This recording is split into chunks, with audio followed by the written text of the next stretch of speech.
एक समय की बात है, एक नदी हरे भरे मैदान से होकर बहती थी। उस नदी के किनारे एक छोटी चींटी रहती थी।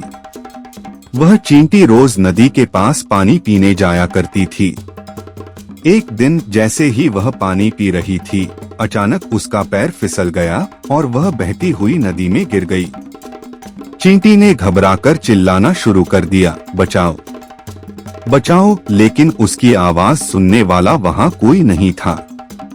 वह नदी के तेज बहाव में बहती जा रही थी।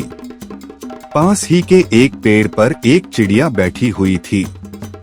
चिड़िया ने चींटी को देखा और उसकी हालत पर दया आ गई। चिड़िया ने तुरंत एक चौड़ा और मजबूत पत्ता तोड़ा और उसे चींटी के पास नदी में फेंक दिया। चींटी ने तेजी से पत्ते को पकड़ लिया और उस पर चढ़ गई। पत्ता धीरे धीरे बहते हुए नदी के किनारे झाड़ियों में फंस गया। चींटी ने वहां से किनारे पर चढ़कर अपनी जान बचा ली। उसने राहत की सांस ली और चिड़िया की तरफ देखा। वह चिड़िया का धन्यवाद करना चाहती थी, लेकिन कुछ कह नहीं पाई। कुछ दिन बाद चींटी नदी के किनारे खाना ढूंढ रही थी। तभी उसने चिड़िया की मीठी आवाज सुनी। उसने देखा कि वह वही चिड़िया थी जिसने उसकी जान बचाई थी। चींटी बहुत खुश हुई और चिड़िया को शुक्रिया कहने का तरीका सोचने लगी।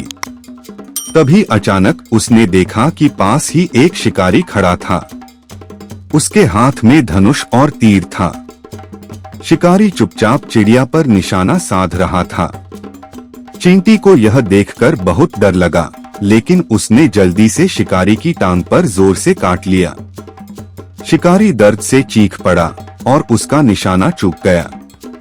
तीर पेड़ की एक शाखा पर जा लगा। चिड़िया ने तुरंत अपने पंख फड़फड़ाए और तेजी से उड़ गई। शिकारी ने झुककर देखा तो उसकी टांग पर एक छोटा सा लाल निशान था। और चींटी, वह वहां से कहीं गायब हो चुकी थी।